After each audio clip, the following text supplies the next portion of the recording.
Welcome everyone. Today we're going to continue with the mixed category, and we're going to look at different elements today. The first group, we are going to look at the Indriyas, the faculties, which are very interesting.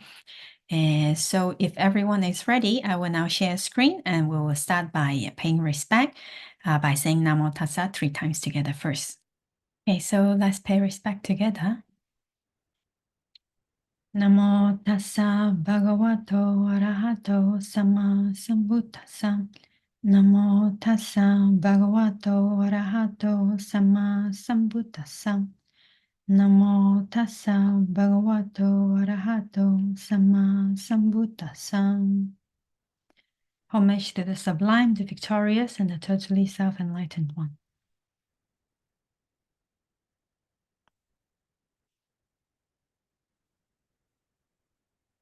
Okay, everyone ready? Yeah, okay. So today we're going to talk about faculties, what we call in Pali, Indriya. And so this is still in the Misaka Sangaha, so in the mixed section. So today we will see again, different faculties, what is meant by what is called faculty. Most of the time, we all know, we have heard a lot about the 5 spiritual faculties, no? So the 5 Indriyas, and that will also come out. But in this category, there are actually a lot of ultimate realities that are included in these faculties and the Indriyas. So let's just take a look of what does it mean by Indriya first. So Indriya or Indriyas, sometimes we say it like an English version of the Pali word, plural, to mean faculties. It actually means something that is governing or have authority over something, no? So Indriya exercise their authority in their respective fields, in their respective domains. So for example, say a chef. So a chef has the governing or has authority over in the kitchen, right? So let's say in a company or in the restaurant, the chef is in charge of the kitchen, but maybe she's not in charge of, let's say, serving or the management of the company, right? So this is her domain, no, in this case. So having governing power over or authority over their respective fields, no? Then, for example, an engineer in the construction, or a teacher in the classroom, etc. So this is what Indriya, or the governing or having authority, means. No? So in this category, we are going to look at 22 kinds of faculties. So these 22 kinds of ultimate realities, they are important in their own field. No? Now, Indriyas or Indriya, they are explained based on a human concept. So we will look at these Indriyas, imagining like for humans, no? For humans in this section especially. Now, for humans, what is important? What is important for a human being? For a human being, the 5 senses are very important, right? Because that's how we interact with one another and interact with the world. No? So without these 5 senses, without the pasada rupa sensitivity, we will be kind of like a piece of lock, no? Because it is true, the sensitivity, we see, we hear, we smell, we taste, and then we touch, and that's how we get in touch with the outside world, let's say, no? We get in touch with different objects. So these 5 faculties, these 5 senses, they are very important for a human being. No? So these 5 are actually the first 5 Indriyas. Now, we have previously also seen how the eye or ear, nose, and tongue and the body works, no? Because without these 5 faculties, the human cannot properly function. So they are important in their respective fields. So let's say eye, the Chakku Pasada, is important in which field? In the field of seeing, right? So Without eye sensitivity, it's not possible for seeing to happen. So eye consciousness also cannot arise. So in this case, the pasada rupa, eye sensitivity, is called an indriya because it exercises authority over seeing. For Chakun Vijnana, eye consciousness to arise, it is very important. So when the eye sensitivity is strong, then the seeing is also strong. When the eye sensitivity is weak, then the seeing is also weak. So eye sensitivity kind of control the quality of the seeing, of how for eye consciousness to arise, right? So this eye sensitivity, pasada rupa, chaku pasada, is the first indriya that is called the eye faculty. Now in Pali, this eye faculty is called chakundriya.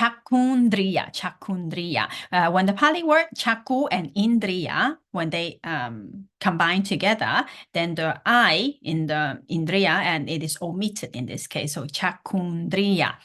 That's the eye faculty. So eye sensitivity governed or have authority over the domain of seeing. So it's important of the quality, it controls the quality of the seeing of the human experience. So that's the first indriya, first faculty that is in this group. I think this is quite easy to understand, right? Until here, no problem, no? So in the same way, we can understand sota pasada, ear sensitivity, to be in the same way, the second indriya, which is called sotindriya, the ear faculty. It exercises its authority, or it is important in the domain of hearing. So in the same way, the nose, and also chaku pasada is the first indriya, chakuindriya. Then we have sota pasada, sotindriya. Then in the same way, gana pasada, the nose sensitivity, is the third faculty, ganindriya. Then we have the tongue sensitivity, jiva pasada, jivindriya. Then we have kaya pasada, the body sensitivity, that's kayindriya. So these five are the first five indriyas, five faculties, which is important for the human experience. No? Okay, so after that, the next thing that is important in making a difference in in terms of human are the gender rupas. So we have the masculinity and the femininity metta, right? In the metta, when we study rupa in chapter 6, then we have come across these two different kinds of gender rupas. Now, these gender rupas, they govern or have authority over what? Over the body structure, or the feature, or the department or manner of a human being, whether it's a male or a female. So these two rupas, they are also called a faculty here. So the female gender matter, iti bhava, is called itindriya. And the male's masculinity rupa is called pumbhava, and it is called in this case, the faculty purisindriya. So these are the next set of faculties which are important for a human. So with this gender matter, it governs the structure or the feature of the human body. So when we see a person, then that's we can kind of know that it's a man or it's a male or it's a female through their body feature. That's because of this gender rupa. Now, of course, as a human, whether male or female, another very important factor is jivitindriya, life faculty. So this jivitindriya, or even in the name, it has indriya already. No? So this is the next faculty, which is important. And this one, jivitindriya, is divided actually into two. If you remember, when we studied the Cetasika, we have also come across the nama jivitindriya. No? That's a Cetasika. the life faculty, and then we have the rupa jivitindriya, the body life faculty, mental life faculty and the body life faculty. So these two, with this jivitindriya, one faculty, we have actually two ultimate realities here, the mental one and the body one. Now, when we see the Cetasikas, then we have seen that this nama jivitindriya, what does it do? It maintains all the other Cetasikas that arise together. It maintains them alive. You remember when we studied the nama jivitindriya? So that's the life mental life faculty. And for the rupa jivitindriya, what does it do? It maintains the other kinds of rupas that arise together in the same kalapa. It maintains their life also, So each of them governs their own domain, like the mental life jivitindriya for the chitta and for the vijnana, the chitta and other cetasikas, and the rupa one for all the kalapas, that it arises together. So both of them are very important. Now we may say, so in this case, let's say in Chakku Dasaka Kalapa, and I decade, here. So in this kalapa, if you remember, there are 10 dasaka decade, So dasaka, so 10 things arise together in this rupa. So the 4 primary elements, earth, fire, air, and water element, the 4 primary elements, and then the other dependent rupas also arise together. The other 8, the inseparables, and then in this case, it also have jivitindriya, life faculty, as well as the I faculty here. So in this case, in this one kalapa, there are 2 of them. There are jivitindriya also and chakku indriya also. So like if it is in the same kalapa and then 2 indriya in there, so what happens here? So we have 2 governing thing here, So in this case, actually, they do not they do not affect each other because their field or the domain is different. So jivitindriya, it governs over what? Over the life of all the other rupas that arise together for the kalapa.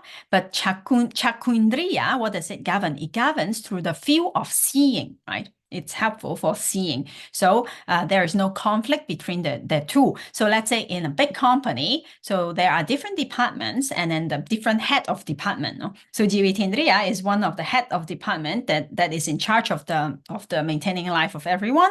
And chakundriya is the head of department that is in charge of seeing. So they do not affect each other. So it is possible that in the same ultimate reality or the same kalapa, or even later, or we will see some other examples and say in the mind, when they arise together, it is possible that there are different indriyas, different faculties, they can arise together because they do not affect each other. So like different departments working together, different heads of department. Yeah. Okay. So let's see. Now, among the 18 kinds of rupa, of the rupa, the nirvana rupa, concretely produced matter, we have seen that there are already many kinds of indriyas already there, because they're very important for the human existence, in terms of the human body. Now, the eye, ear, nose, tongue, and body sensitivity, they are the first group of 5 of the faculties. And then we have the gender matter, which governs over their own special field, which is the feature of the body, either male or female. And then jivitindriya, which is really, really important for a being. If it is with no jivitindriya, then there won't be any life, no mental or physical life. So among the 18 kinds of concretely produced matter, these 8 ultimate reality are the first 8 faculties, 8 indriyas, okay? Okay. Now, having these body faculties, a being interact with objects, interact through the eye, we see things; through the ear, we hear; through the nose, we smell; through the tongue, we taste; through the body, we touch. And the other ones are important for the features and for the life of the human body. But without the mind, it is also not possible to get in touch with or to have any kind of experience at all. No. So now we have the body faculties. Having this body faculty, it is also necessary to have a mind in order to be able to interact, right, with the objects. So the next type, the next group, or the next indriya, actually, next faculty is the mind itself. It's called manindriya. Now, manindriya, when we separate the words, then we understand mano is mind, indriya is faculty. So this is actually the mind, called the mind faculty. Now, the mind faculty, manindriya, in ultimate reality is actually the chitta itself. The chitta governs or have authority over what? Over the associated cetasikas that arise together.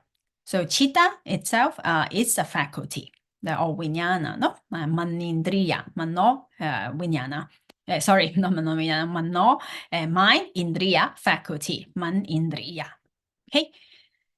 So through the body faculties that we have just seen, the mind itself get in touch with external objects.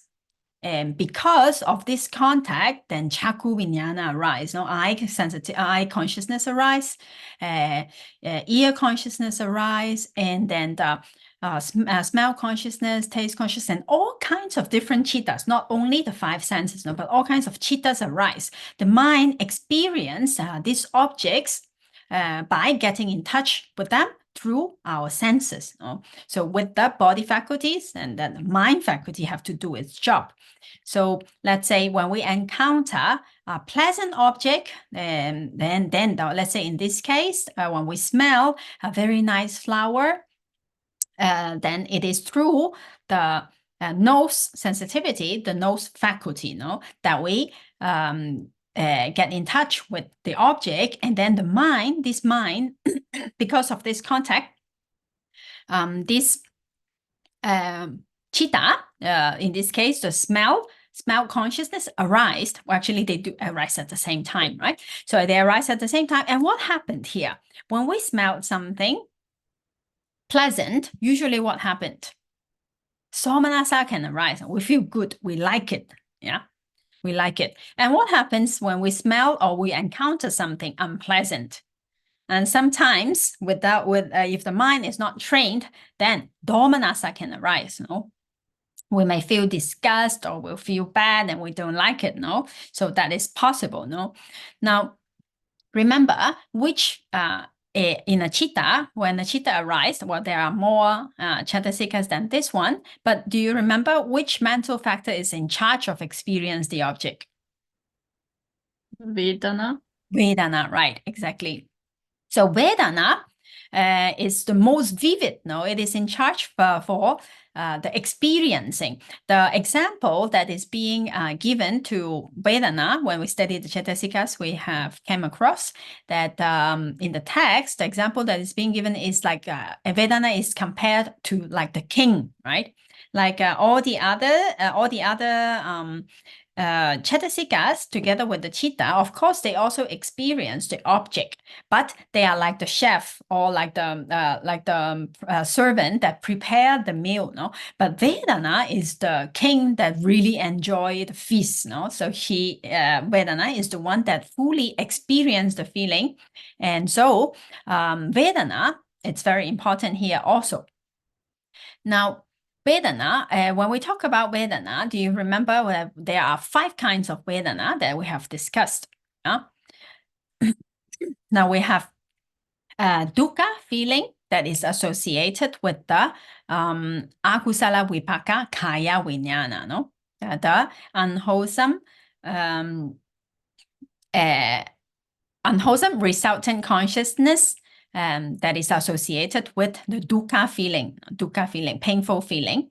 And then we have the sukha, sorry, not this one.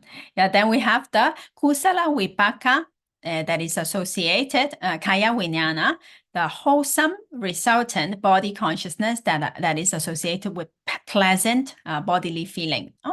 Then we have the usual, the one we are familiar with, somanasa, domanasa, and upekkha. Pleasant mental feeling, unpleasant mental feeling, and neutral mental feeling. So why do we say that this Vedana are important? That's because of Vedana, we act. We do wholesome action or we do unwholesome action because of feeling. Later on, when we study Paticcasamuppada in chapter 8, then it will become clear, because we feel good or because we feel bad or because of feeling, it's that we act. So let's say when we feel good, then we want more, and when we feel bad, then we want it to be different. So that's what's called a Vedana Paccaya Tanha. Because of mental feeling, then craving arise. Now, for example, to give a very daily example, say when we see a movie, or when we do any kind of activities, what do we actually like about it when we see a movie? How it makes us feel. Exactly. We don't actually like the movie, because if we like the movie, the movie itself, then we really like that, then we see the same movie throughout our whole life. Just only one movie is good enough. We don't have to see like different movies all the time, no? But what we like is actually how the movie make us feel. So in the same way, what we want is the experience. We get attached to how we feel, to the experience, not to the object itself. Now, sometimes there are people who like to smoke, but if there is actually like documentary or like some studies, then they ask people who smoke, what do they like about it? Then people, most of the time, they might not actually like the taste of the cigarette. But what do they like about it? They like how the cigarette makes them feel.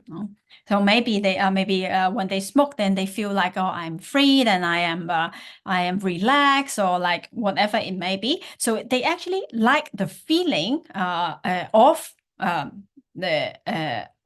than the object itself. Even for drinking, there are many people will don't actually like the taste of alcohol. It might not actually taste good, but they like how it makes them feel. So most of the time, it's not really the object itself, but it is how it makes us feel. So therefore, the experience. We are attached to the experience. So in this case, what is the experience? That's Vedana, how we feel about it, or we like it, or we don't like it.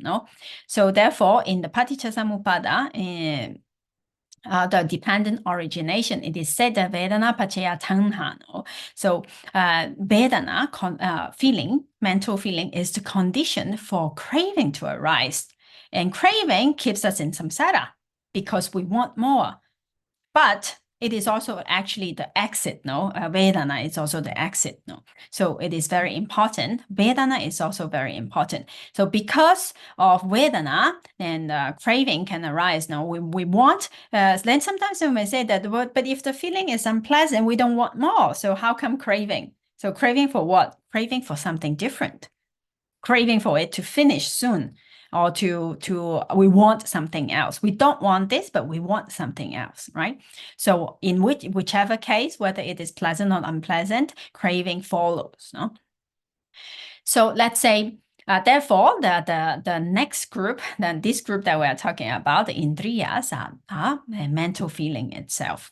So we have 5 of them here, because they govern or they have authority over their associated states.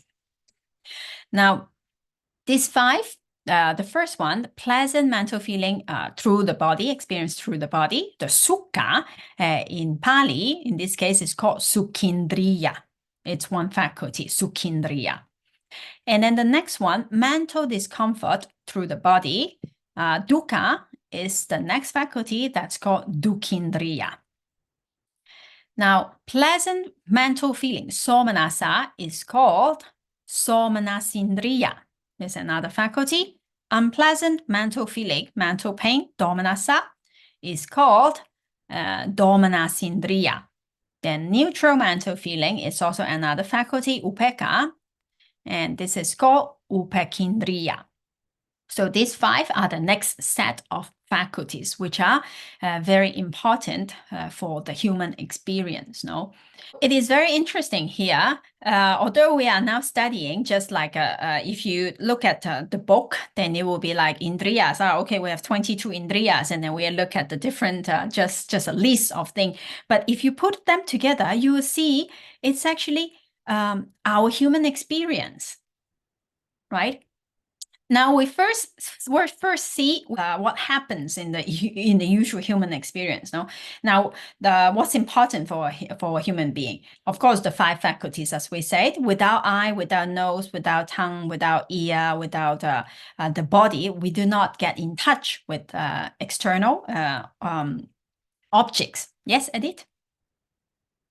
I just wanted to add to that it's so interesting that this human experience is like so finite, basically. Like you say it's like 22 types of experience, and that's it, basically, right? Oh, no, we haven't finished. We haven't finished with all the faculties. I know, I know, but we are going to, right? Like yes, we are it. going to. Yeah, we are 22 going and to. that's it. Yeah. Yes, we are going to. We haven't finished all the 22, but just until here, I want to summarize a little bit, because up to here how we are experiencing our daily life. No, actually, this is not something that is just a list in a book, but it's our daily experience. We experience this every single day. Now, what happens? Now we have because we have the 5 senses, and there is a mind, manindriya, the mind faculty. That's important also. Because of this, because of the contact, because of the object, now any kind of object that is that gets in touch with the 5 senses, then because of the contact, then the vijnana, the consciousness arise, right? Now, because of this consciousness, then there is always a mental feeling that arises together with a chitta, no? Whatever kind of chitta.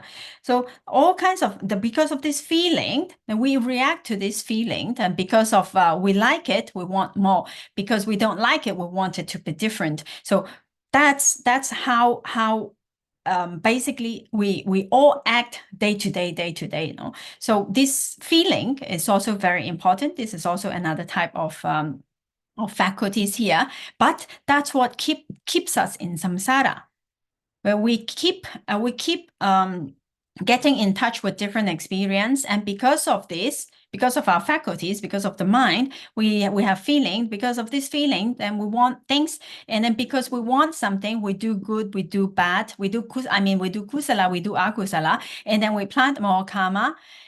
We do more karma, and so more vipaka will arise later on. So we keep turning and turning and turning and turning in this samsara, in this cycle, no?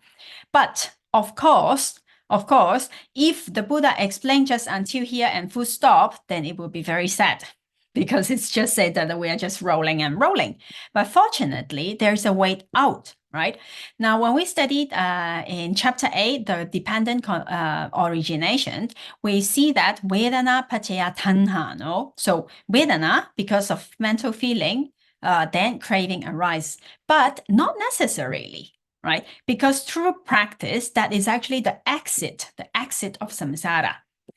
Now, when there is Vedana arise, if we do not act with tanha here, with craving, then there is a chance, then we can stop the whole cycle of this turning around and turning around. So what do we have to do? How do we not react to it with craving? How do we come out from this cycle? Now, the next faculties that we are going to look at now goes to that direction. That is the 5 spiritual faculties, what we have to practice and how to practice. The first one, or the first pair, is sada and panya. Sada is called a confidence or faith, and then panya is wisdom. So it is important here because why are they a pair? Because Sada and Panya, they must be balanced with these two faculties. They are also strong, they govern over their own domain. So Sada, when faith, when there is a lot of faith, but not enough of wisdom, not enough of understanding, then it can become a blind faith. So we can just believe or just trust without really understanding. But if there is too much thinking, in that case, too much critical thinking, and then we lack of trust, in that case, then it will also not be balanced and will be critical or doubtful. So this Sada and Panya, they always need to be in a pair, and they need to be balanced with each other. So these two are two of the 5 spiritual faculties. And the next one is samadhi, concentration. Samadhi is also very important. Last week, we have seen that samadhi is actually a strong strong sati together with effort. Then samadhi will arise, this concentration. And it has to be balanced with effort, with viriya itself.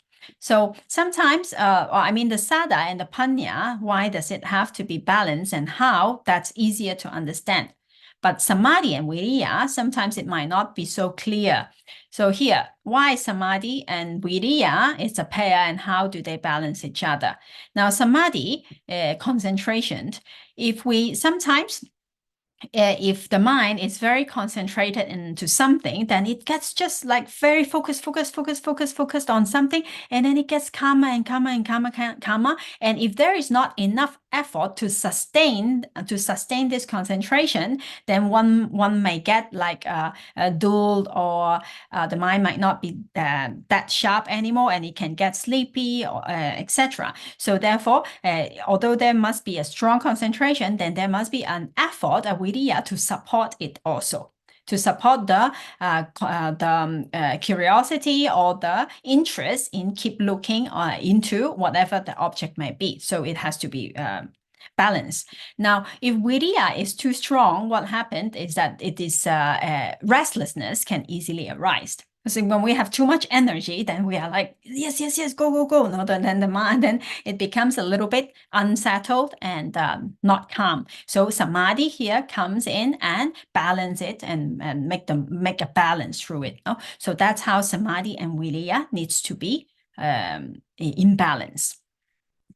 So the last faculty of among the 5 spiritual faculty is sati, mindfulness itself. Now, mindfulness, it is said that there is no over-mindfulness, that we cannot be overly mindful. So although we can be overly over-effort or over-concentrated, etc., but there cannot be over-sati, no? So sati is the one that knows whether the other faculties are in balance or not. So it is also very important. Now, my meditation teacher, Sayadaw Tejaniya, he used to say that sati, in this case, you see in the picture, is like the chariots here, no? It guides all the 4 horses which are very strong, and make sure that they are in balance so they can run really good, no? But although sati is guiding the way in the beginning, but later on, panya must lead the way. Wisdom is actually the king, is important. With understanding, it is what can really liberate us from the defilements. So panya must lead the way later on. Okay, that's just an extra. Well, but anyway, so let's see these 5 faculties. In what sense do they govern? Why are they a faculty? So Sada, it's called Sadindriya here, faith faculty, because it has authority over, or it governs the associated cetasikas in having confidence. So it helps everyone to have confidence. So that's his field or area, to have confidence or trust. Now, panya, what is panya's field? It's in realizing. And samadhi is easy to understand in concentrating, and viriya in encouraging, encouraging the whole mind to put effort into whatever endeavor, in this case, and the practice, because it's the 5 spiritual faculty. Then how about sati, satindriya, in being mindful, no? So these 5 are very important for our practice. Okay, so here Panya needs to lead the way later on. No? When we practice, then we will develop sati, then we start knowing what's happening, how the mind is working. But just only knowing what's happening is not good enough. We need Panya, we need to develop wisdom to understand the characteristics of these ultimate realities, nama and rupa, that we are looking at. We need to understand that they are conditioned.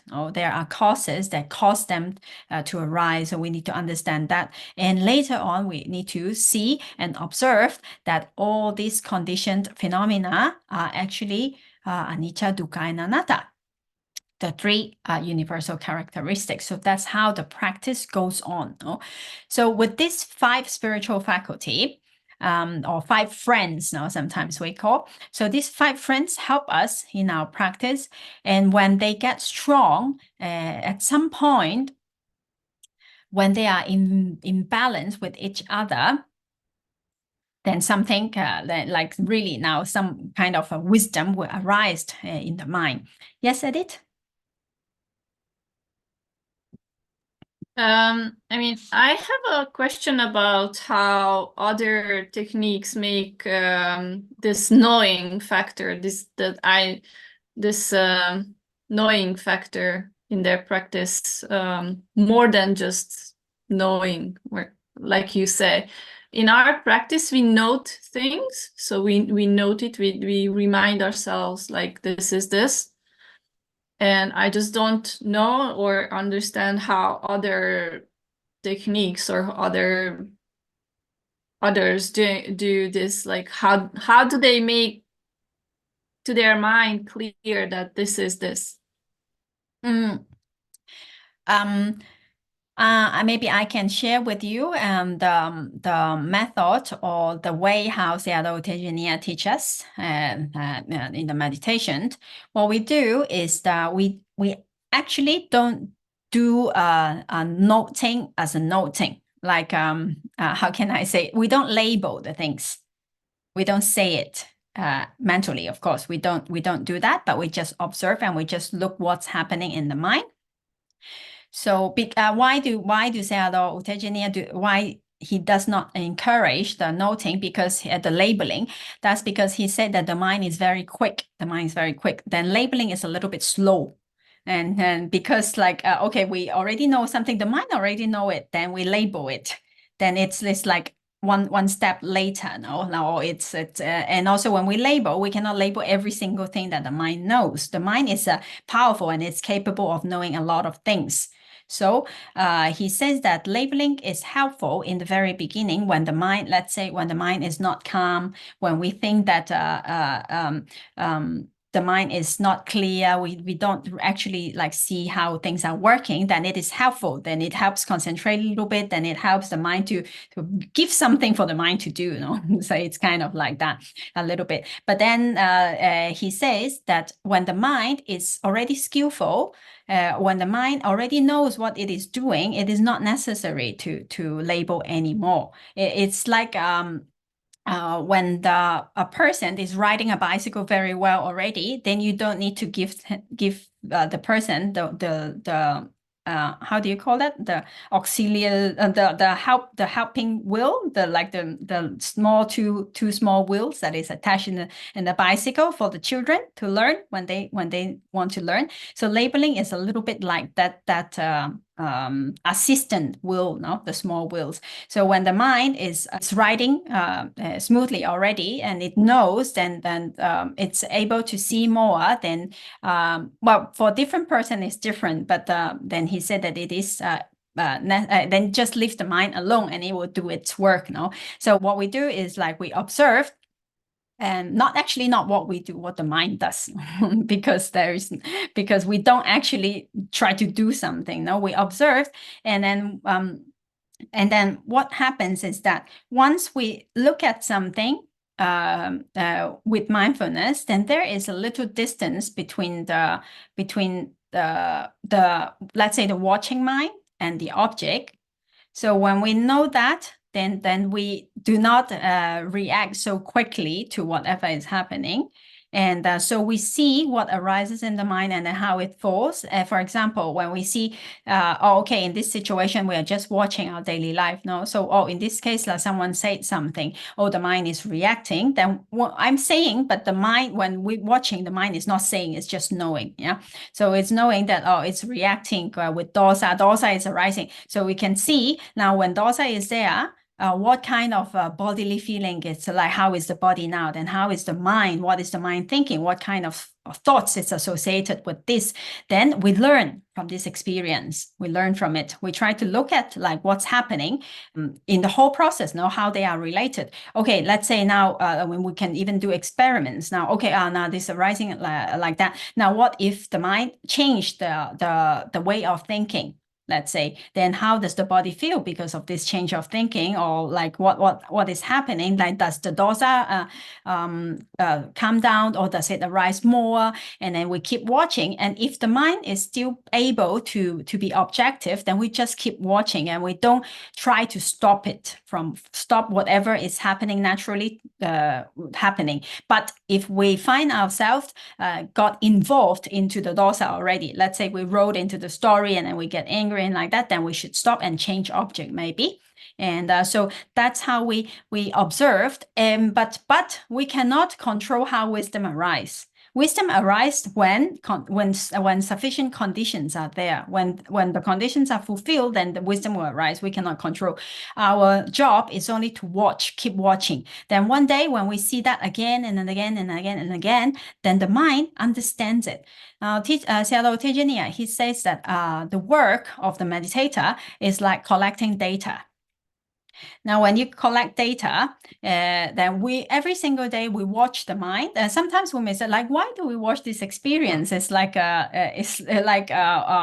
we walk, how we drink water, or like how we move, or like actually what's important is not the action, but what the mind is doing, So how we react to that and all that. Now, when we watch that for many times, we are like collecting data. In the very beginning, when data is not enough, then it's let's say scientists, like when we collect data, then we have a whole bunch of numbers that doesn't make sense in the very beginning. Yeah, because it's only data. It has not converted into information yet. But when we keep collecting data day by day, then when there is enough data, then suddenly it becomes an information. Then it shows something. So that's how when we day by day keep watching, observing, at some point the mind saw enough of this, and then it gets enough data, and then it suddenly understands something. Oh, that's the pattern, how it works. When this happened, then the mind react in this way, and then this is that, and that is that. So that's how we learned through our experience and through the data. Sometimes, not all the time, wisdom will arise, but through collecting all this data, sometimes at some point there will be some kind of understanding that suddenly arises in the mind. So sometimes we call that like a little insight, no, like a little understanding, no. But this understanding also can grow. So sometimes we understand, we understand a little bit about how the mind reacts or how the mind works. Then later, again, watching again and again and again, then this understanding can also grow. But this understanding can also decrease, Sayadaw said. If we don't keep watching, whatever we have understood before, we can forget, the mind can forget. So that's why it's necessary to keep watching and keep watching.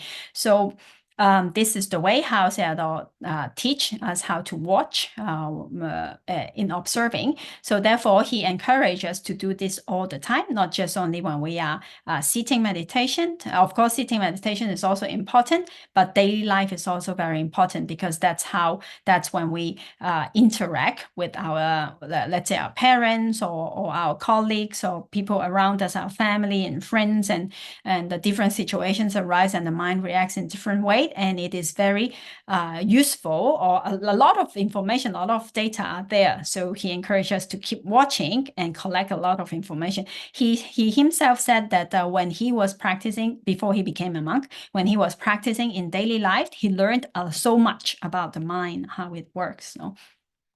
And so that's the way how Sayadaw Tejaniya teach us how to watch, how to practice.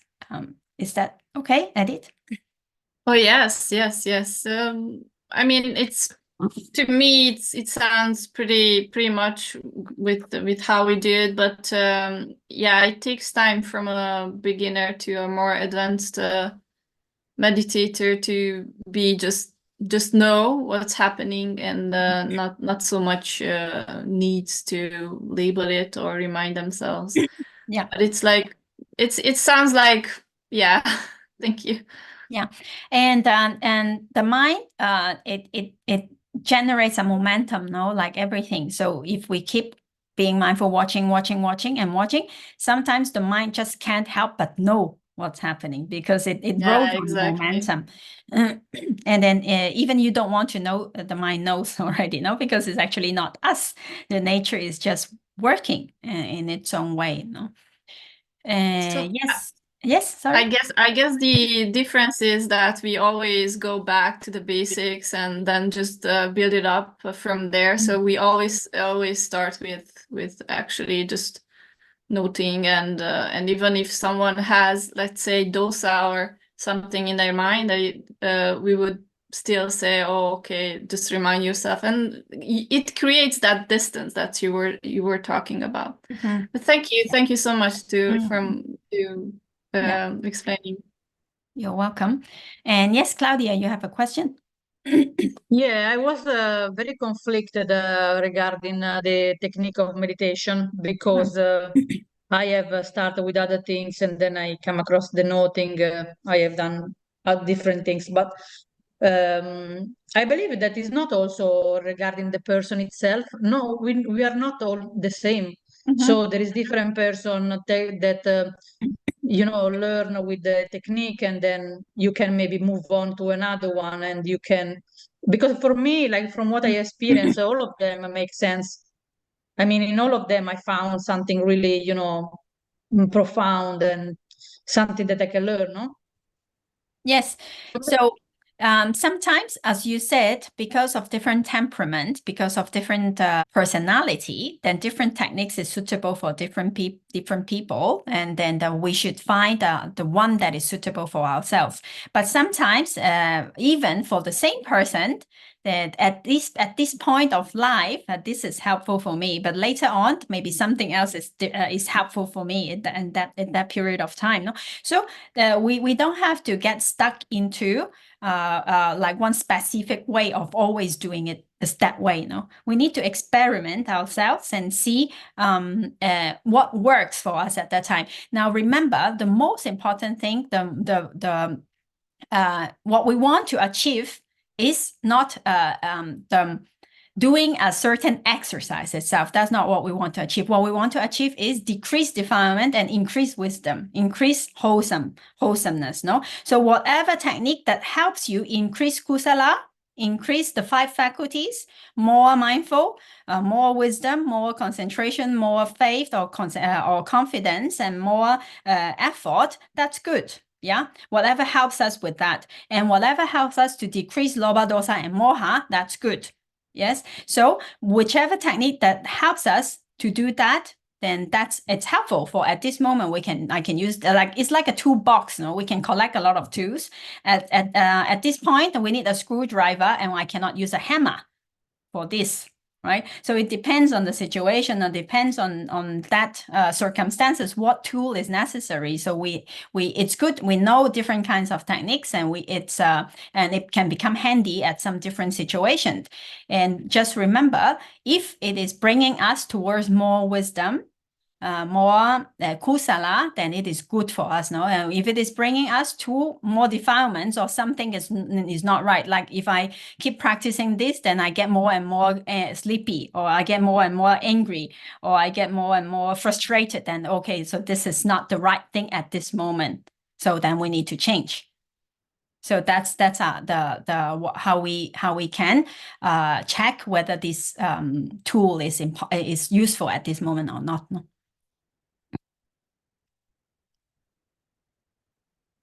Okay, thank you, Claudia. All right, so now let's get back to the content. So we have been talking about how to practice, and it is actually very relevant to what we are looking at, because we see the 5 spiritual faculties that's important for our vipassana practice. It's only when these 5 faculties come into perfect balance, that then we do progress in the path. No?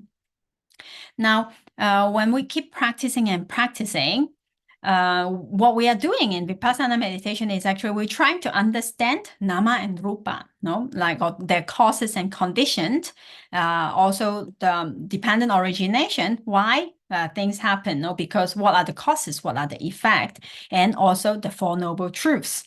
No? So we try to know, or we try to understand what we have not known before, what we have not seen before, what we have not experienced before. So with this intention, we practice, and as a result of this practice, when the 5 faculties are in balance, one at some point gets to the first stage of enlightenment, when we really truly understand the Four Noble Truths. No?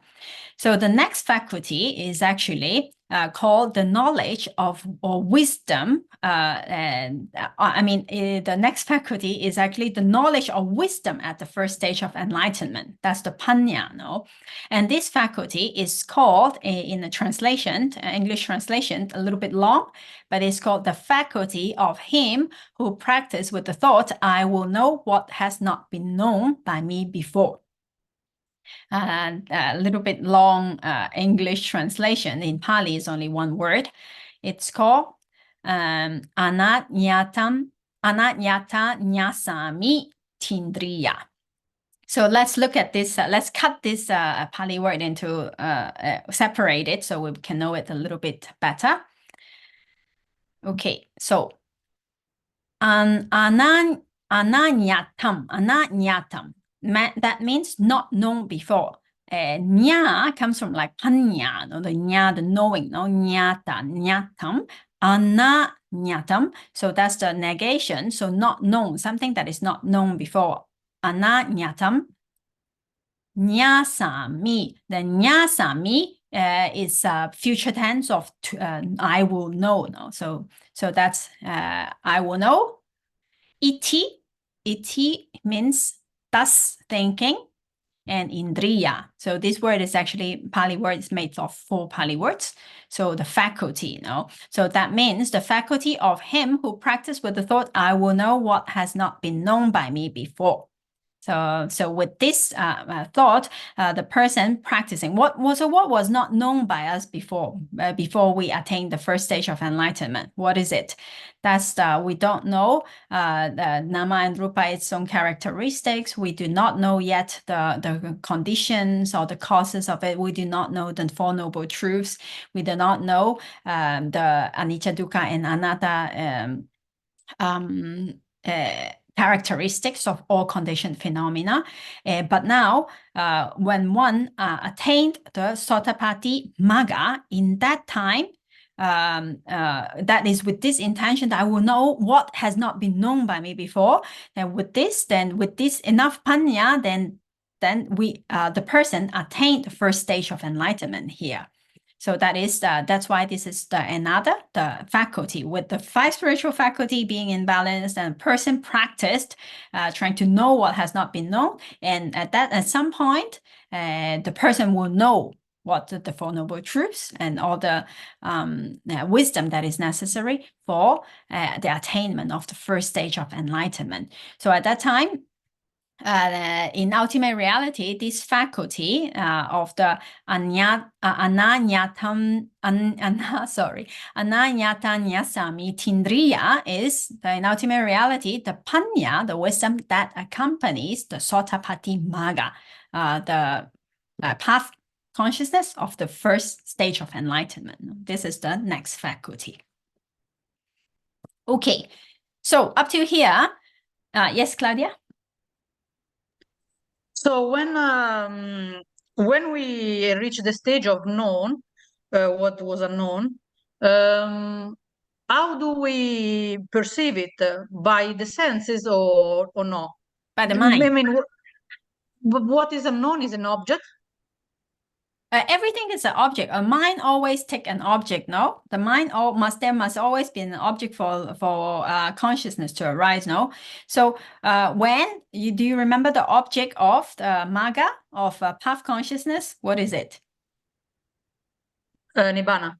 Exactly, yes. So when there is enough wisdom, when we practice, during the practice of Vipassana, we are looking, the object of Vipassana meditation is what? Nama and Rupa, no? We're looking at ultimate reality. When we understand that, then the wisdom, there is enough wisdom arise, then the mind, there is enough wisdom for Magga Chitta, path consciousness to arise, and it takes Nibbana as object.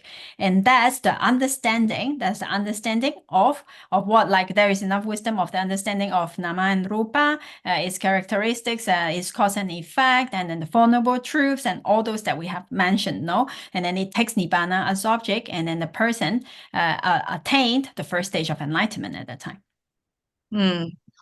I was asking what is Nibbana, basically. Well, Nibbana is in the last chapter we have looked a little bit. It is something that is beyond the world, no? So it is most of the time when we look at the suttas, let's say, the Buddha always most of the time explained Nibbana in terms of negative terms, no? Like let's say Nibbana is not this, Nibbana is not that, Nibbana is not that, no? Why? Because like this story that I think we have shared before, there is this sea turtle. You remember this story? The sea turtle that lives in the sea. Then the sea turtle has a lot of fish friends in the ocean. So one day the sea turtle went to the beach, and then the sea turtle saw, oh, there are sand, there's coconut tree, oh, there's sun, that it's warm and it's hot and it's dry here. And so the sea turtle go back to the ocean, then share with the friends, with the fish. And if he says that, there's a place out there, well, not a place, but in this story, yes, no, and that is dry. Then the fish would say, what do you mean by dry?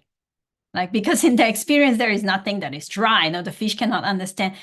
There is like a coconut tree. Like, what are you talking about? Like, so the fish cannot understand. Let's say we who are not enlightened, we cannot understand if the Buddha explained Nibbana is this, and that, because we have never experienced that before. So what the Buddha can only tell to us at some point in the suttas is like Nibbana is no loba, no dosa, no moha, right? Because loba, dosa, and moha is what we know.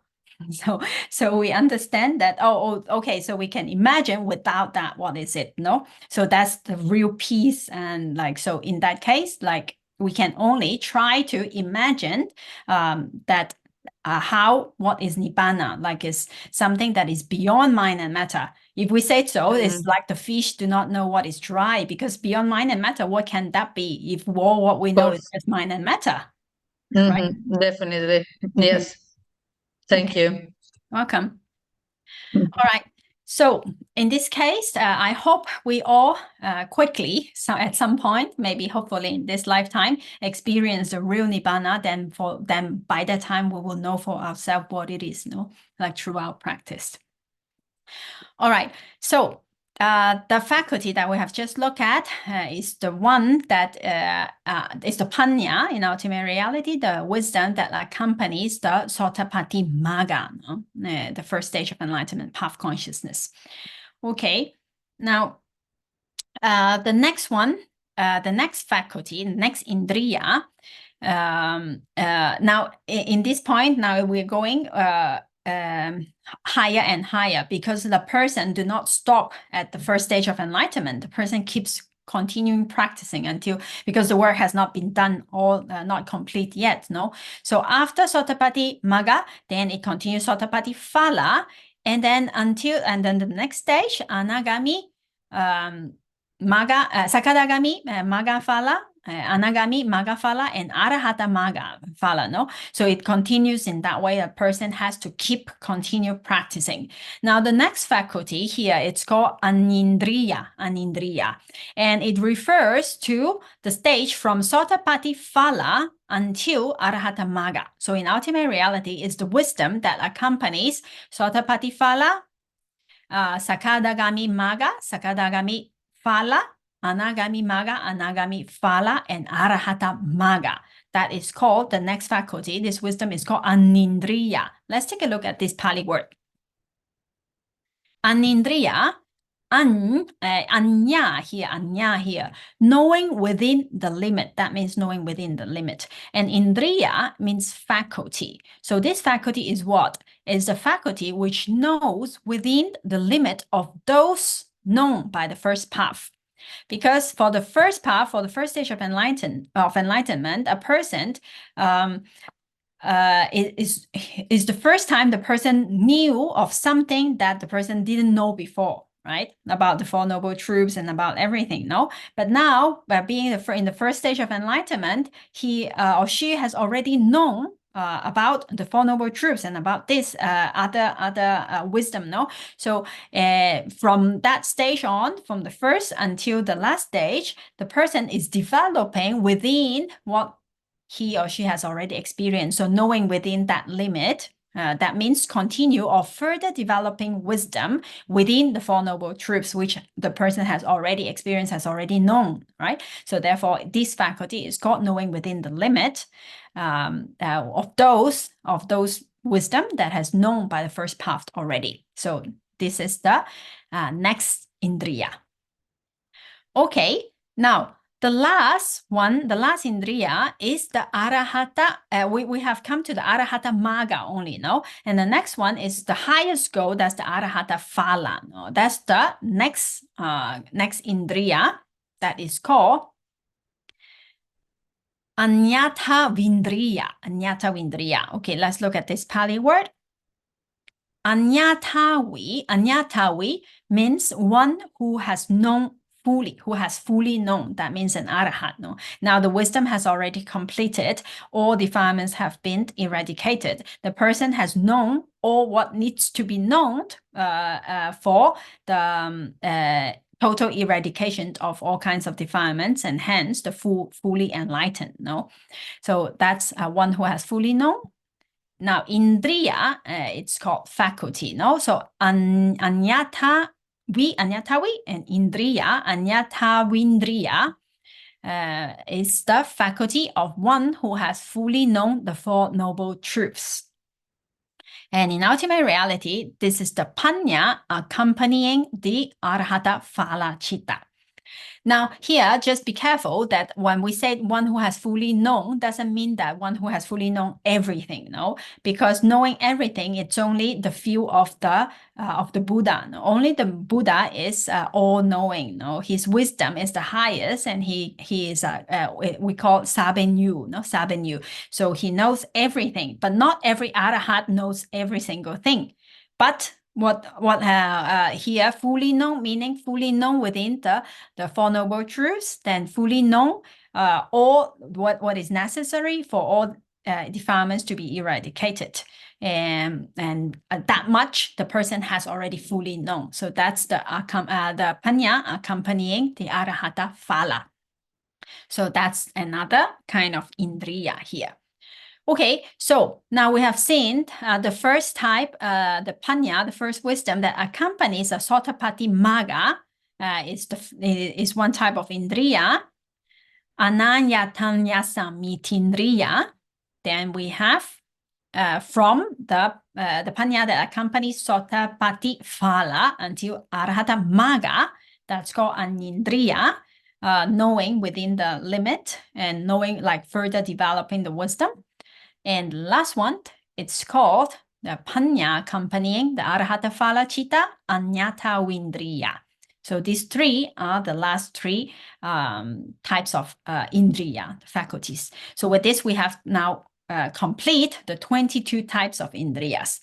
So you see how beautiful it is. Like the Buddha's teaching is really talking about our own experience, and how we need to practice to attain to the highest goal. No, so it's not really just a list of 22 points or 22 things in a book. No, so we have talked about from the very simple seeing, the Cakrindriya, the eye faculty, just a simple daily happening, and then how I through the eye sensitivity, then we get in contact with a visual object, and then eye consciousness arise. No? From that very simple experience, it explained, and then we go through the 22 faculties until we arrived to the Arahata Phala, to the highest goal, to the highest wisdom, highest achievement.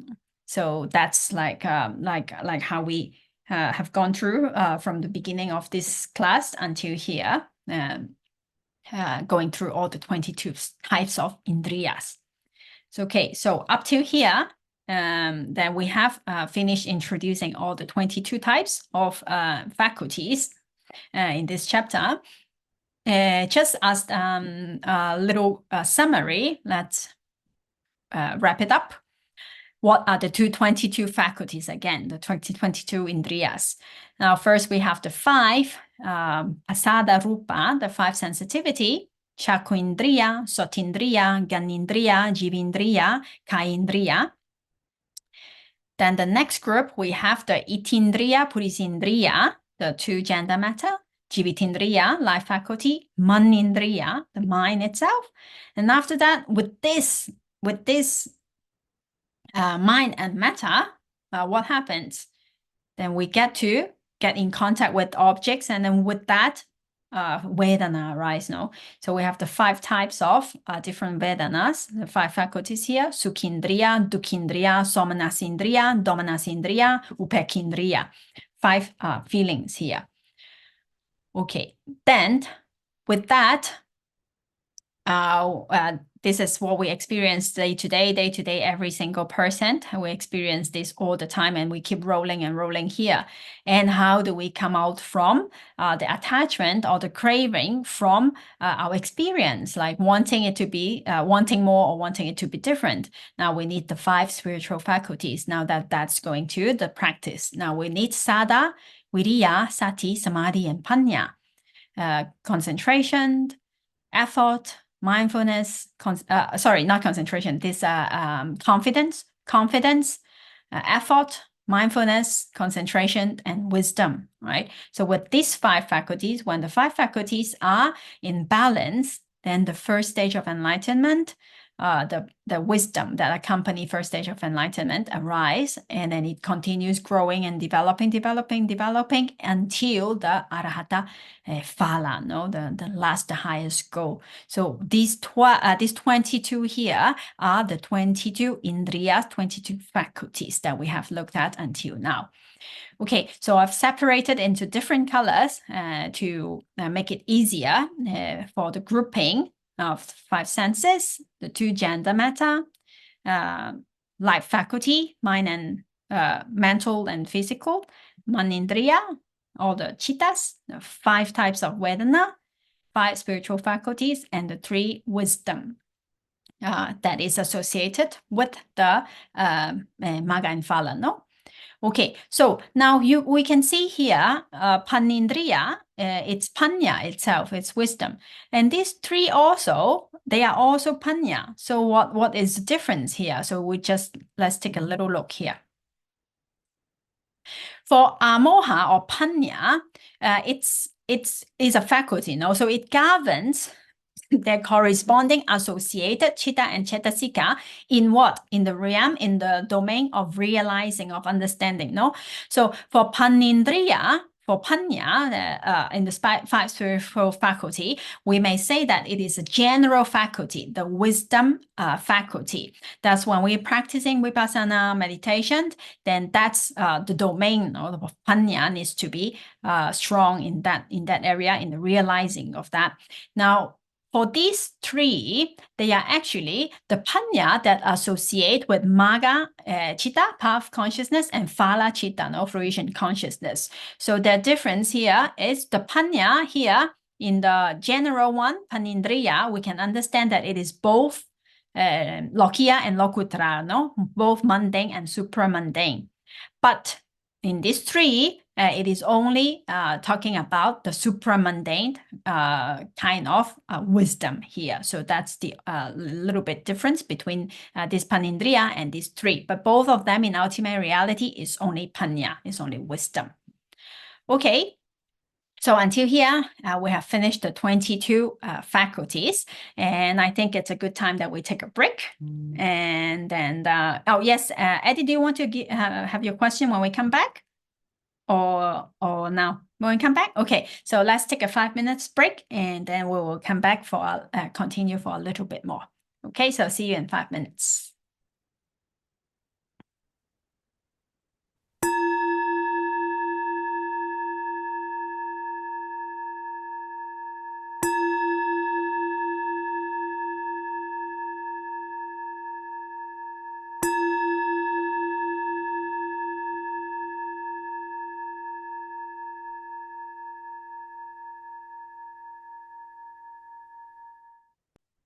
Okay.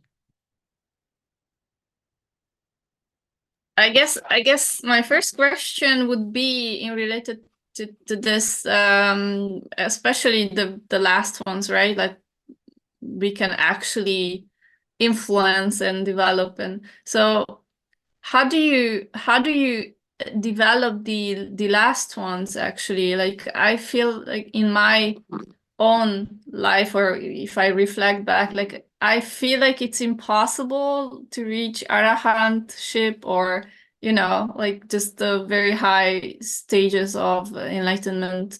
So how do you develop that you actually believe or trust that it's possible? Now, what needs to be not what needs to in these terms, when we are talking about the Indriyas, what needs to be developed is actually these 5, not these 3, because these 3, they are the wisdom that associate with the Magga and Phala Chitta already. So that's already when one already attained attained enlightenment already, right? So these 3 is the, let's say, the wisdom that associate with Magga and Phala, they are supramundane, so they are not for us to be like practicing. For what we need to be practicing is these 5: Sada, Viriya, Sati, Samadhi, and Panya. So Seattle Tejaniya, he always say that don't worry about the result, worried about just only the process. Right, so whether we achieved arahantship or not, that's when conditions, everything is cause and conditions. So when all the conditions are fulfilled, that will arise. So that's not whether we want it or we think it will or we think it will not, or it's not a matter of how we think or how we want it. No, that if we developed enough conditions, if we work enough, Sada, Viriya, Sati, Samadhi, Panya in this case, then this will arise. So we don't have to worry about the result. We just work on the causes. Then just let me help me understand, what is it? Is it lack of saddha then in terms of mundane indriyas? In me, for example, if I think like this. If you think it is not possible? I mean, like unlikely, or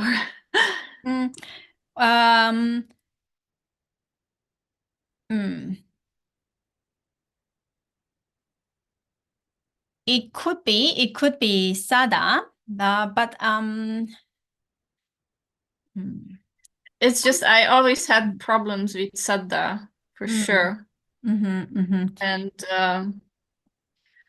it's very not confidence, is just believing that I already don't know. So it's just really, really hard to believe something that I have no experience of. Right. And sometimes this sada is not just to believe something, no? Because let's say sada is too much wisdom more, when you Sorry? Sorry to interrupt, but isn't that what Edith just mentioned? Like when you have too much wisdom, if you doubt too much things then and have too little saddha? Yes, sometimes saddha is a confident or a trust in something, because we will not be able to know nibbana until we experience nibbana. Yeah, that's for sure. So like then where does this trust come from? Then okay, there are things that we can experience in our experience. Let's say the Buddha talked about like how mind works, how matter works. All this we can experience, and through experience, and I can understand, and I can know that it really is the way that the Buddha said. As far as our experience concerned. Okay, let's say the Buddha said that dosa is like this, like that, and I know dosa. Okay, I can know lobha is like this. And the Buddha said that I can, what is effort, like what is all these or beautiful cetasikas, there is metta, there is karuna, all these things we can know, right? So within what we can know, we have experienced, then because the all that I can experience, what the Buddha said so far, as much as possible, is true. So then what I cannot experience but what he said, I have confidence in what he said, because so far what I have experienced, so far it's correct, or it's right according to my own experience. So what he said about the other things that I have not experienced yet, I can trust because all the other things have been right. So in a way, we can understand a little bit like that, because we cannot verify every single thing until we really know Nibbana, no? Yes, I guess this is my challenge right here. Yeah. But anyway, I think it's not necessary to think too much, whether we think it is possible or whether we think it's not possible. But one time I heard a very good Dhamma friend. He said that if you think it's not possible, then it is not possible. No, because already what I am afraid of. Exactly. You set up, we already set up the mind state that this is not possible. Then it will be harder. No, it will be harder.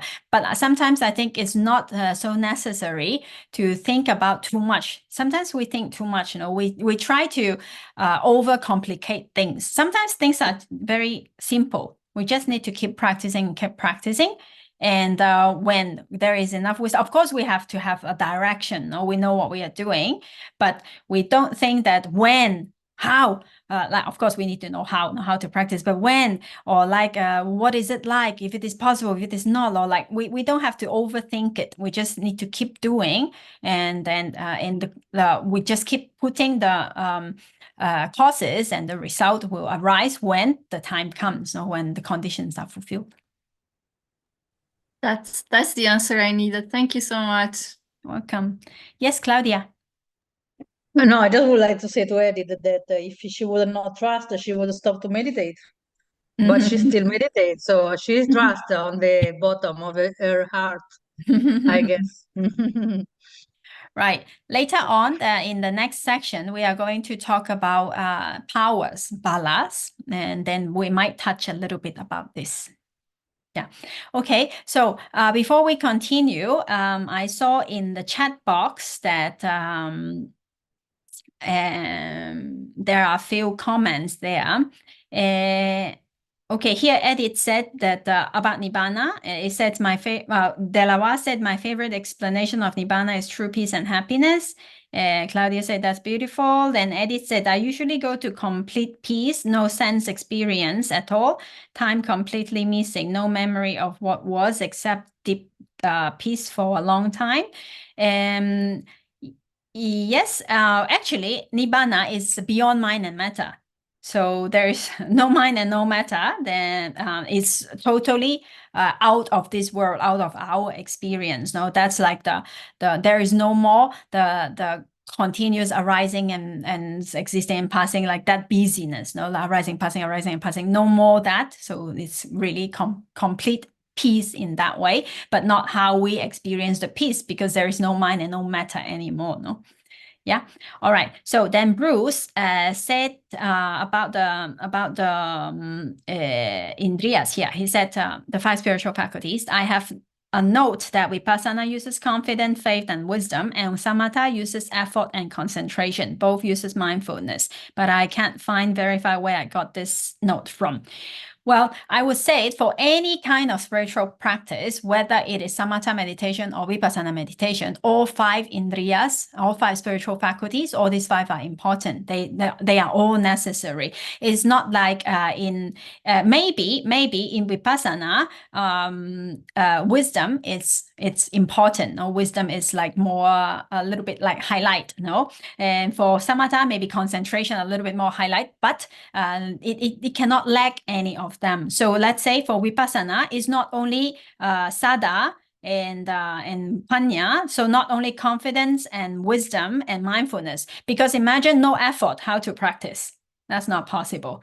And or no concentration, then the mind cannot understand. That's also not possible. So all of them are necessary.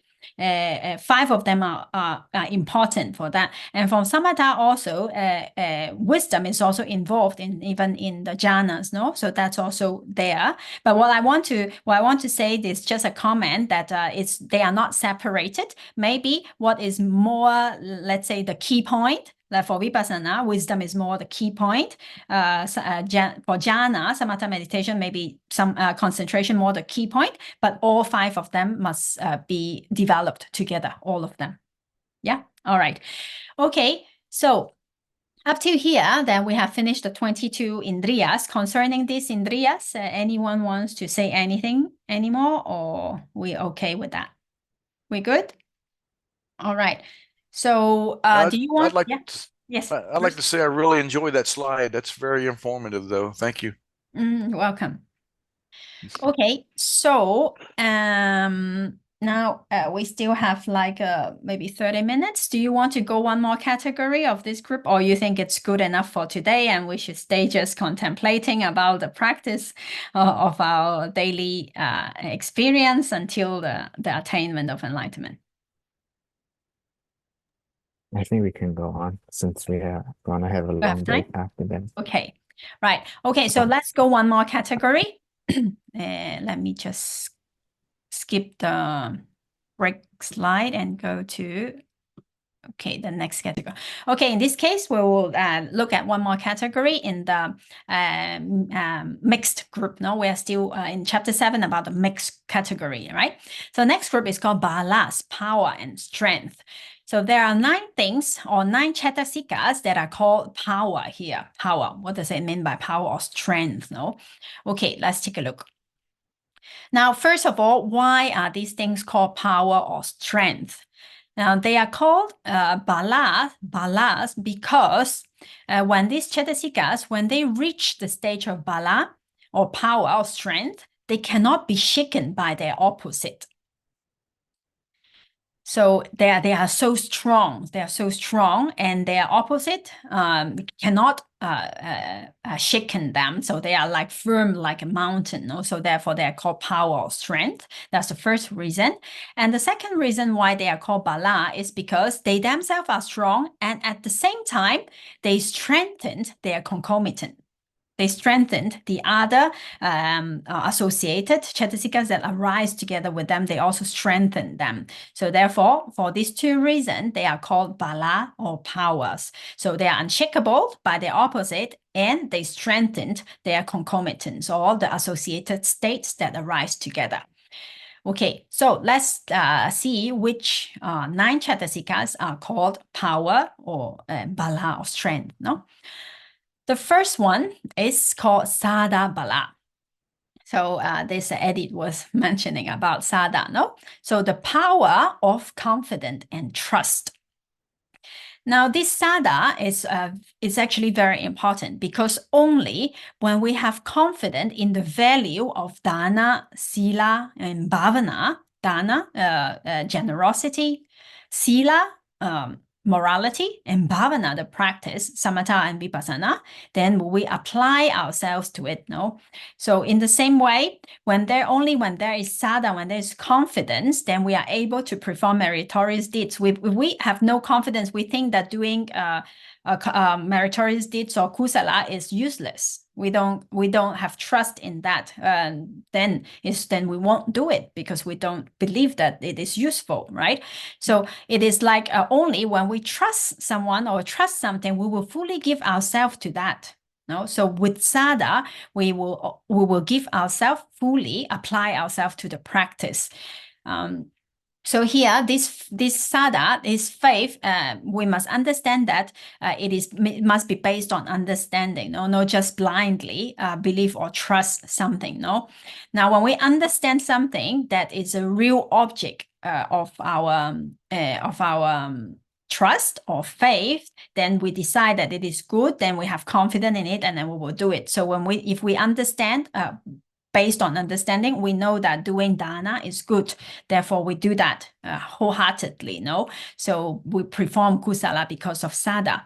And without sadha, we won't do that. And sila, we understand that because morality is good based on understanding, and we have trust in this kind of practice, then we put ourselves into this practice, we practice sila, and for meditation, samatha and vipassana in the same way. So sadha, when it is when this confidence grow, when it is strong, then it becomes a power that supports not only sadha, but all the other cetasikas that arise together with it. So it is very powerful because it supports, it's not only that it is strong itself, but it supports all the other. Let's say the 5 spiritual faculties, when sadha is strong enough, it also supports panya, it also supports viriya, supports concentration, supports mindfulness. No? So when it becomes a bala, a power, strength, it supports all other things, make everything strengthened, everything. No, now just as a reminder, we have seen this sadha before, but just like a little summary, let's remember. We have confidence about what? Now we have confidence in reality and how nature works. No, so the Dhamma, right? And we have confidence in oneself. We understand. Sometimes we might have we have confidence in the reality, in the Dhamma, in how nature works, but we don't have confidence in ourselves. We think that maybe I'm not good enough. Maybe I cannot do the practice and so on. So confidence is also important. We have to have confidence that if we work the correct way, it is possible. We have confidence in ourselves also, and confidence in the teacher, of course, and the Buddha, the way he taught in the Dhamma, in the practice, and in our potential of it is possible, not for me, but for any mind, for any spirit, let's say process. No, at the end, we are just a mind and body, nama and rupa process. No, for this process, if there is enough conditions, then enlightenment or full attainment is possible according to how nature works, right? So that potential for the enlightenment, or our potential to become better, or our potential to do kusala, potential to maintain sila, all these things. No. Now, what is the opposite of sadha? The opposite of sadha is doubt. We don't know what is good, what is bad, whether this is suitable, this is not suitable, whether I should do this, whether I should not do this, like that. So when sadha becomes strong, becomes a sadha bala, then the doubt cannot shaken it. And the power of confidence, no? When it becomes sadha, when it grows, becomes a bala, then no doubt can overcome this sadha. So that's when it is being developed and become strength or power. So that's the first group, in the first cetasika that is in the category of the strength of bala, sadha.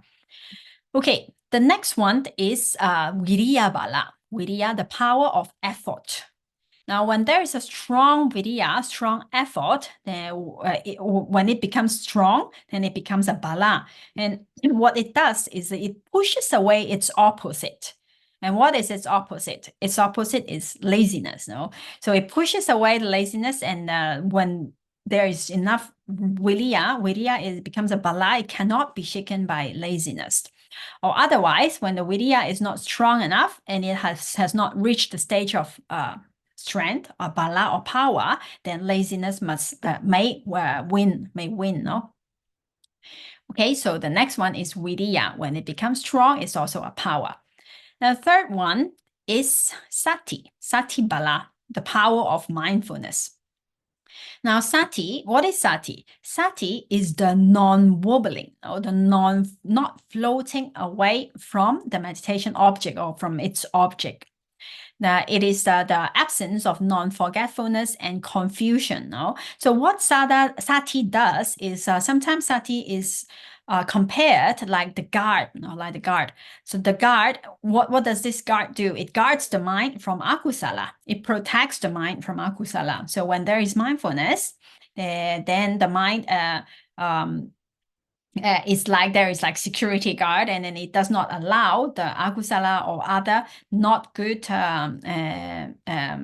mental factors to arise in the mind. So this sati, when it is strong enough, it is also very powerful, and it becomes sati bala, the power of mindfulness. So that's the third one. Now the fourth one is samadhi bala, the power of concentration. Very obviously, concentration is also very powerful, no? So when concentration, when samadhi becomes very strong, then it is also called a bala, or strength. Sometimes, just like a leopard, when it focuses in an object, the leopard can still move very fast, no? But if you notice, if you watch the animal channels or something, then you notice that they can be moving, but the eyes and the head does not move. It's always focusing on its object. It does not let go of the object. It's still fixed there, but it can still move. So concentration is also this way. Sometimes we think when we are concentrated, then we are not moving, we are just focusing on one point. But concentration is not just that type. That type of concentration is also possible, it's also valid, but there are also different kinds of concentration, especially those kind for vipassana meditation, the khanika samadhi, no? So concentration, meaning not losing the focus on the object, whether the object can change, but that strength or that concentration does not fade away. So just like the leopard, it can still keep moving, but it is still concentrated on that point. And the mind always concentrated moment to moment, concentrated on its meditation object. No? So in this way, when concentration becomes very strong, it is called the samadhi bala. So concentration, power, the power of concentration. Okay. Now let's go to another one. The next one is called panya bala, the power of wisdom. When wisdom grows and becomes very strong, it becomes a bala, strength or power, and it will lead the way. It guides the way, because it is through wisdom that we understand, and it is a very, very important element here also. So it's also a power. Okay, now the next one, it's also important because it is a universal wholesome cetasika also, hiri and ottappa, moral shame and moral dread. These two it's important because the Buddha stated, the Buddha said these two states, these two cetasikas, they are like the guardian of the world, because they protect us from doing unwholesome deeds through the body, the mind, and verbal. So the three kinds of action: verbal action, physical action, and mental action. So with hiri and ottappa, it is said that the whole world is being protected from falling into a general widespread immorality. Because without hiri and ottappa, then we are not meaning we're not respecting oneself, not respecting others, and we can do all kinds of akusala. So this hiri and ottappa also, they are very powerful. With these two power, it strengthens all other kusala cetasikas that arise together. Now, of course, now we are talking about the mixed category. So it is not always just the good ones. The next two, Bala, the next two power are actually akusala ones. So ahirika and anotapa. So moral shamelessness and moral fearlessness. These two can also become very strong. They can also become a powerful, very strong power. So when we have no respect for others and no respect for oneself, it can become really chaotic. People can do all kinds of akusala. So throughout history, we can see not even the modern days and the old and ancient times also, because of lack of moral shame, lack of hiri and otapa, so meaning ahirika, anotapa, then all kinds of the unwholesome things or terrible things can arise. Now remember, these ahirika and anotapa, they are universal akusala cetasikas. So whenever any kind of akusala arise, they are always there. Lack of respect for oneself, lack of respect for others. And because of that, if these two becomes a bala, becomes so strong, then not only these two are strong, it strengthened all the other akusala cetasikas that arise together. Say when it is loba, if ahirika and anotapa balas are strong powers, then it also strengthened the loba. It becomes stronger. Everything becomes stronger. If it arises together with dosa, it strengthens the dosa, and of course moha also. So that's why it is also very important that we have to keep an eye on it and not to let this ahirika and anotapa grow. If they becomes a bala, becomes a power, then it is dangerous. All right, so these are the 9 kinds of balas. That is sada. Sorry, I want to press. Okay, sada bala, viriya bala, sati bala, samadhi bala, panya bala, hiri bala, or otapa bala, and ahirika bala and anotapa bala. So these 9 types are when they are strengthened, when they are developed, and then they become strong, they are also called power or strength, bala. Okay, so if we look at this, then we can separate it a little bit here. These 5 that you see in the top, sada, sati, panya, hiri, and otapa, they are all beautiful cetasikas. Right? They're always beautiful. So these 5, they can only associate with kusala or kriya for the arhats. So they are always beautiful. While viriya and samadhi, it can be kusala or akusala because they are ethically variable. So viriya, depending if the viriya is associated with an akusala, and it becomes a bala, becomes a powerful, so it's also very dangerous because the effort of doing bad becomes so strong and it strengthened everything else. And samadhi as well, concentration. There is also wrong concentration, also concentration on the that associate with akusala chitta. Then of course ahileka and anotapa, it's always the akusala. So that's easy to understand. Okay, now in the very beginning, we said that balas, they are called balas because they cannot be shaken by the opposite, But now we see that in this mixed category, there is also akusala, and there are also kusala, and also these ethically variable ones, So it is said that goodness on kusala, it is strong and it cannot be eradicated by akusala. So I imagine it like light, although there is darkness, although darkness is very strong, but darkness cannot destroy light. So it might cover it for some time, but light cannot be destroyed by darkness. So in the same way, it is like akusala. Akusala can never be destroyed. Kusala can never be destroyed by akusala. So when there is enough kusala, then always kusala will prevail. Kusala and maga can eradicate defilements totally, but no akusala can ever eradicate a kusala. That's an important point that we need to know.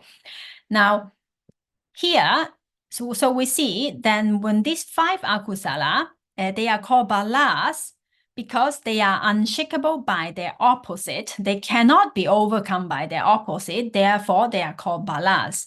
And of course, for the viriya and the samadhi, when they are associated with kusala, they are also unshakable. So no akusala, their opposites cannot shaken them or cannot overcome them. And at the same time, they also strengthened the other concomitants or the associated states. But for these two akusala ones, they are called bala only because they are strong and they strengthen their associated states, but they are not unshakable. If they are unshakable, then it would be a disaster, no? Because then it cannot be eradicated, and it will be really bad. But they are called balas only because they are strong themselves and they strengthen their associated states. In the same way, for viriya and samadhi, when it associated with akusala, but they are not unshakable. That's a point here that I want to make. Okay, so until here, we have seen the 9 types of balas. So these 9 of them, when they are developed, they become a power or become a strength. Sometimes this word bala you can also find in many suttas. So when you see this word, then you understand that what it is, what it actually means are these 9 items here. Okay, so it's almost time now. I think we should stop here and not start another category. We will leave that for another class. So far, today we have seen the 22 Indriyas, and we have seen the group of balas, the powers. And we still have, I think, another 2 more categories in the mixed category. And then we will go to the Bodhipakkhya, the factors of enlightenment. And we will be coming to the end of chapter 7 as well. We're going quite fast, actually. Okay, so until here, anyone has any question? Yes, Edith? So you said these powers cannot be shaken by their opposites, but I mean, Hirika and Ahirika are opposites, and so like if one of them is present, would not be able to shake the other one? Ahirika and Anotapa? Yes, and Hiri and Ottappa. Yeah, they are opposite. In the kusala side, when this Hiri and Ottappa, when it becomes a power, a strength, no, but they have to be developed when they are strong enough, then the opposite, the Ahirika and Anotapa, cannot overcome them. For the opposite one, the akusala ones, they can be shaken because they are called balas only because they strengthen their concomitant, but they can be shaken. The akusala ones. Yeah, that was my question. So the maybe it was a little bit too fast and I went through. So the example that I was saying is like light cannot be eradicated by darkness. No, darkness may sometimes cover the light, but darkness will never eradicate light totally. No, it's not possible. But when there is light, darkness has no possibility. So in the same way, the kusala can eradicate akusala, but akusala can never eradicate kusala. Yes, thank you. Thank you. Okay, anything else? Yes, Claudia?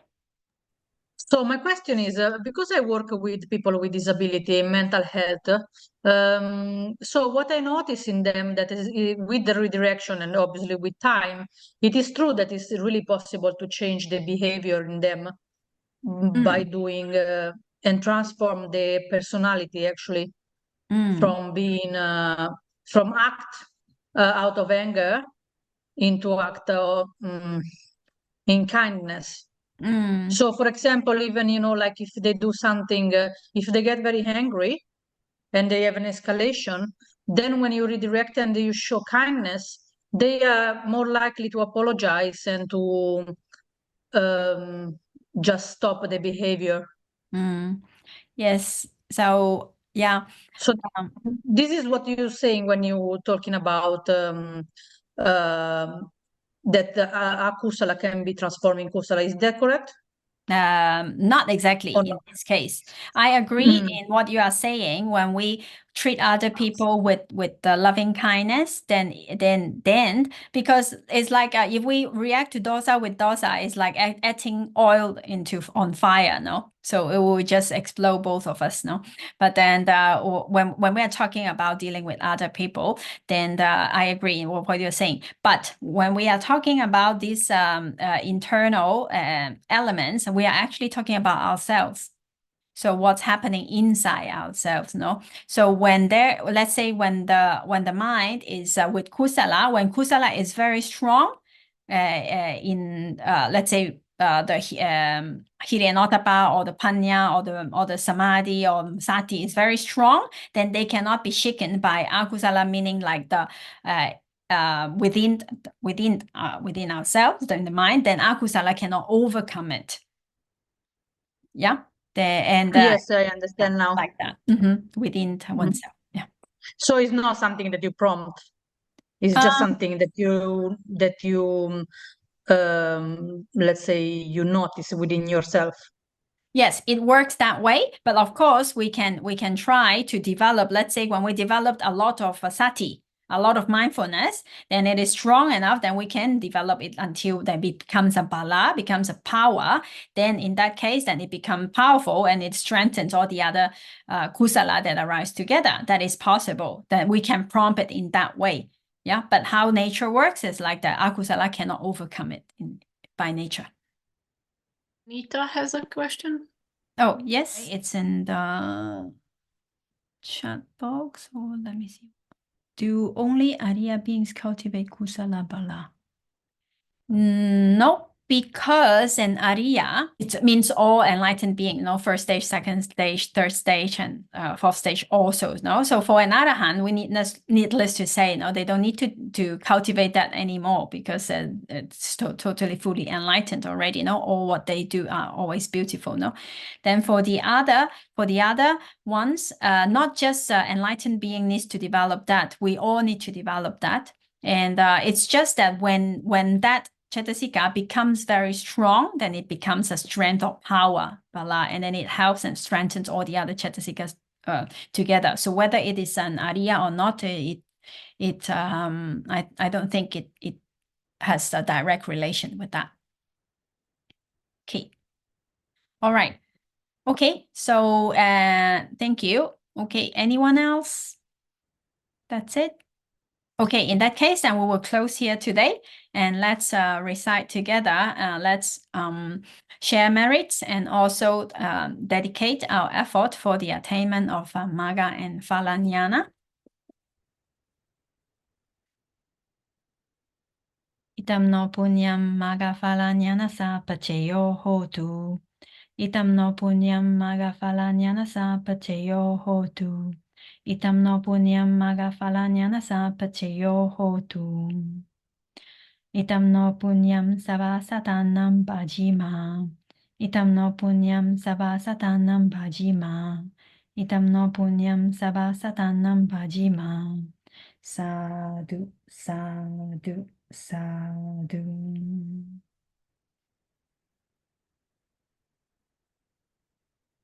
Okay, thank you, everyone. I'll see you, if you are joining the next Sunday Dhamma Sangini class, then I'll see you there. If not, next week. Okay.